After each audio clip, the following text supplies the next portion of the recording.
Nobody knows why the Targaryens first came to the island of Dragonstone. Old Valyria was then at the height of its power and the center of the civilized world, which ended at the Narrow Sea. Westeros was a filthy backwater with 7 kings squabbling over borders and minor glories. So much for progress. The island itself was and is nothing. It had no gold or gems to lure Valyrian nobility. All it has is rock, mostly a shiny black stone too brittle for war and too sharp for building. The Targaryens called it dragon glass. I call it useless. But the Targaryens managed to raise a castle here. Simpletons claim they used ancient Valyrian sorcery, forgetting that the Targaryens brought a small army with them from Essos.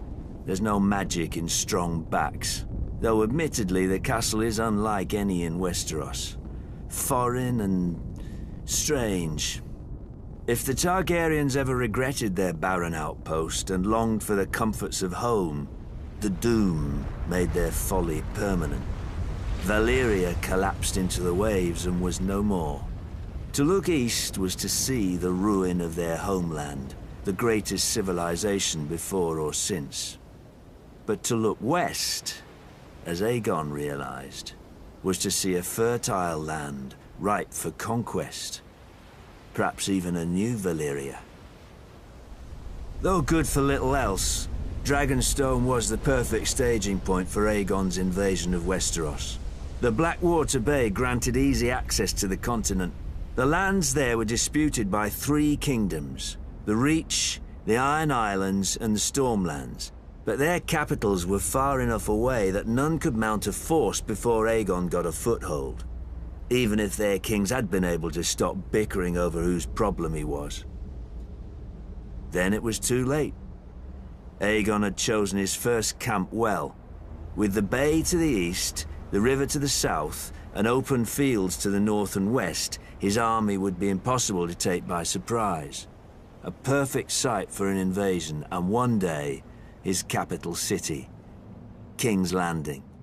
The Doom had taught the Targaryens the prudence of refuge. After the conquest, Dragonstone became the seat of the crown prince and heir to the Iron Throne.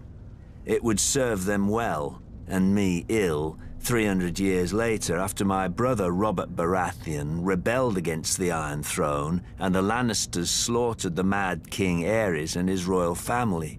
Robert dispatched me to deal with the last surviving Targaryen children, but before I arrived, a loyal knight smuggled them across the Narrow Sea to safety.